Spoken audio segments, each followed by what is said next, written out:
بالله تعالى من شرور أنفسنا ومن سيئات أعمالنا. إنه من يهده الله فهو المهتد ومن يضلل فلن تجد له وليا مرشدا.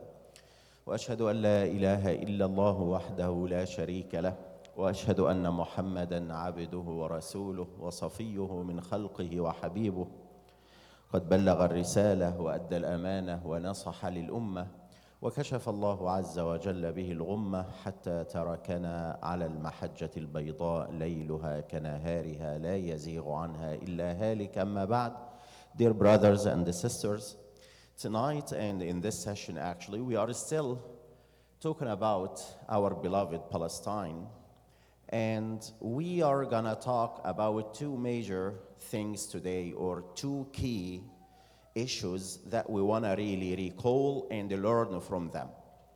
But before coming to the two things, I want to start saying we reached the point when the British mandate has already applied to Palestine.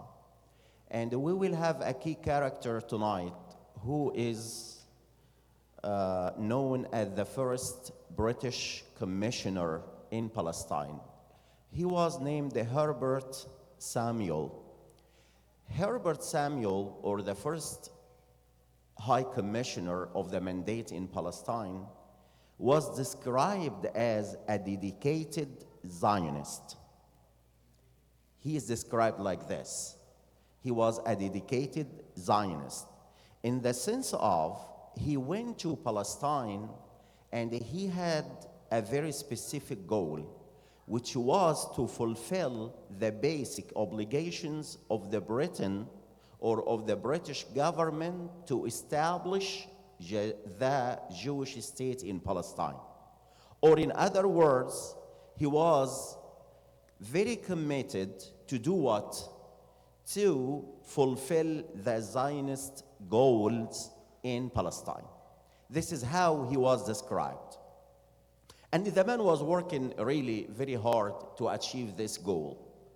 But we want to understand something very important. He was also known, and he declared that he was there to guard the civil and the religious rights of the Palestinians. So some people may think he was a kind of a fair person, which I really doubt, because he was doing so as a step or as a way to fulfill the Zionist commitment, in the sense of what? He wanted to reconcile Palestinians and the Palestinians' affairs to the pro-Zionist goals. So yes, it seemed that he was working, that he was gonna give something to the Palestinians, but actually what he was doing so to achieve the major goal, which is what? To reconcile for the pro-Zionist goals. Samuel, or Herbert Samuel, actually didn't succeed a lot. And here is the first lesson. Riots and unrest is spread in Palestine. So the British people are gonna have a kind of new direction now, a kind of response to the Palestinians and paying attention to the Palestinians' rights, not because they were people of law or they were people of justice. No. Because the Palestinians, which is the main topic for our session tonight, started actually their first movements toward liberation, or at least preventing the Zionist plan to happen in Palestine. And we stated earlier in a previous session that we said the first organization was the Muslim Christian organization that was established. Today, we will see a lot of movements, but the major two movements, or two Palestinian Arab movements, were led by the family of Al-Husayni, the late Amin al-Husayni rahimahullah. Many of us know him very well, and he is one of these key characters. And unfortunately, another rival community of the Palestinians themselves, they were the family of An-Nashashibi, or An-Nashashibi, but I think I read it An-Nashashibi with the Shadda.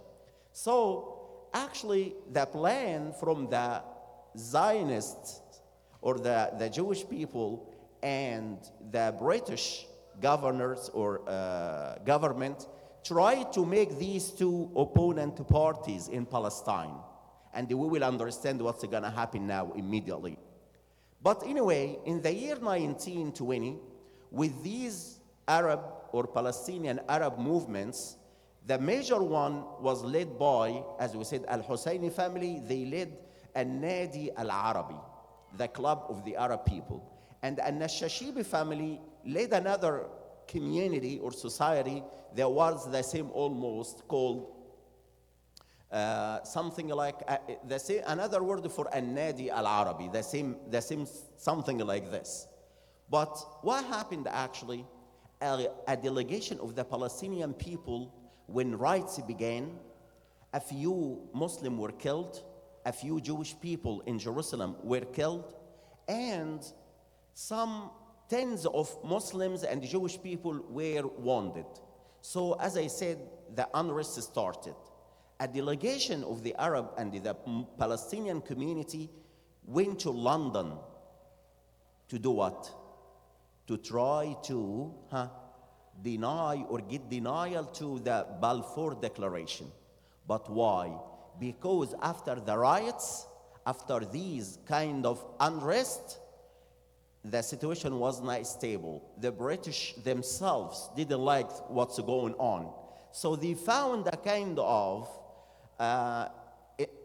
little intention that there will be a kind of solution for that problem. So they did their best, and they left to London to talk to the British officials. But unfortunately, they went back without good results. But they got two things. The British officials refused to give them the denial of Balfour Declaration. And by the way, Winston Churchill was among these officials these days in 1921. So what did they come back with? With two things. First of all, the British officials gave them a kind of representative assembly.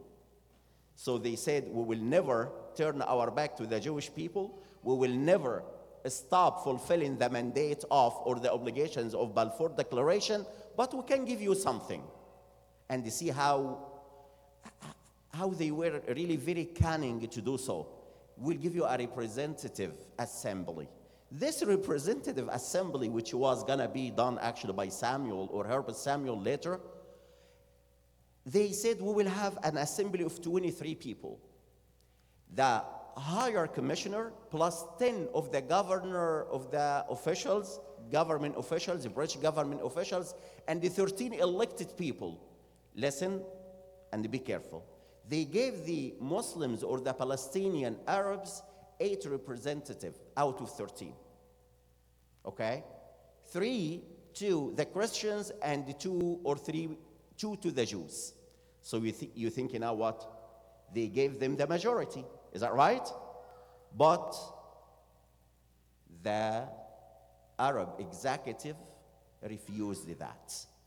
And they boycotted the election. Someone is gonna say, because you may listen this nowadays, Palestinian has been always refusing any solutions for them. No, they refused. But why? We have to understand.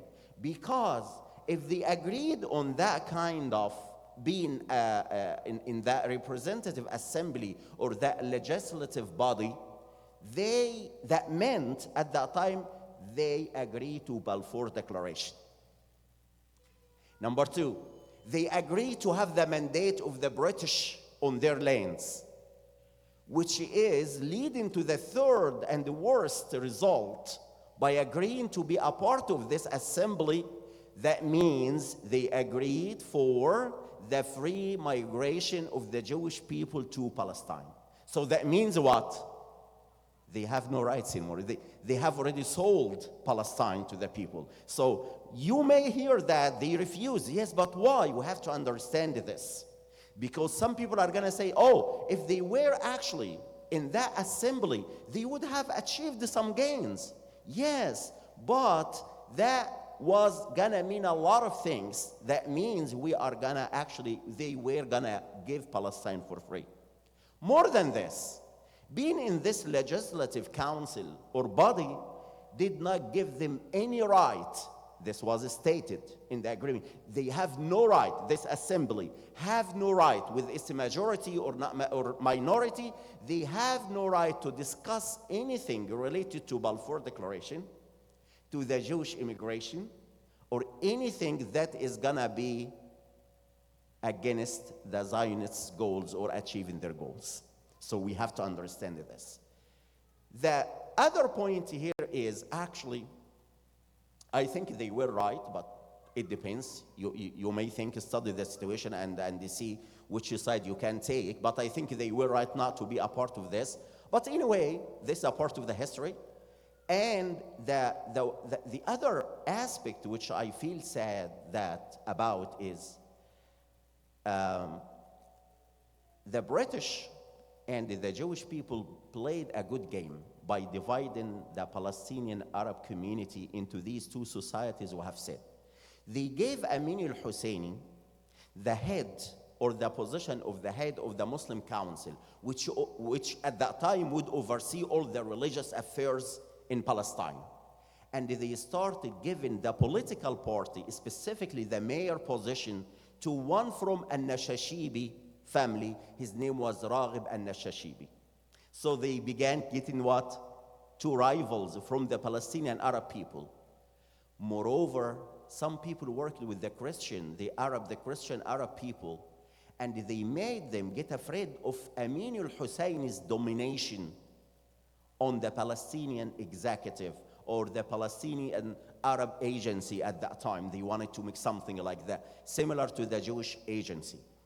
So what happened is, and I'm really so sorry to study this in the history, the Zionists donated in the election for the municipality in Palestine, in Jerusalem at that time, donated their money to al-Nashashibi party, who won the majority of the council at that time. So they managed to do what? The Zionists themselves donated money to al-Nashashibi family, and they got the majority.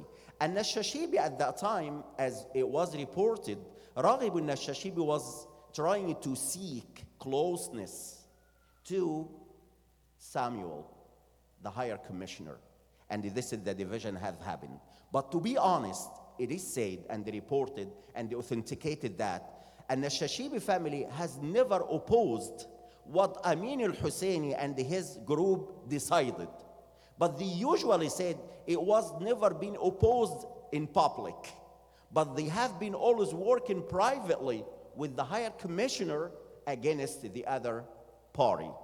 And this is one of the things I said. The second thing we wanted to learn, they worked on getting us divided, making the same community two communities and the two rivals, to the extent that the fund of this Zionist donations was given to the two newsletters at that time, Palestina and Al-Carmel, two newspapers, and they were, of course, advocating for al-Nashashibi family. But I mean, the main lesson is the main lessons are the Palestinian Arab movements started. They were very active. They were promising. They reached London. They got back with two things. This assembly trying to satisfy them. Of course, it was not a good solution. And the British government, actually, I forgot to say, issued a white paper, and it was very, very, very disastrous to the Zionists.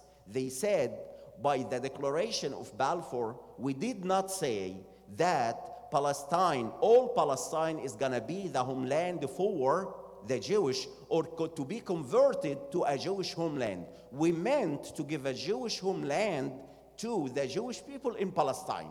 But we didn't say in Balfour Declaration, it's all Palestine for them. This is the second thing I just forgot to say. But finally, I want to say they managed to get us divided, and they managed to take a part of the Christian people away from the group of Amin al-Husseini, who was very successful to the extent that they were actually losing every power to go further in bigger steps. And next time, we are not going to talk about politics anymore. We will talk about the resistance that is going to lead in the Palestinian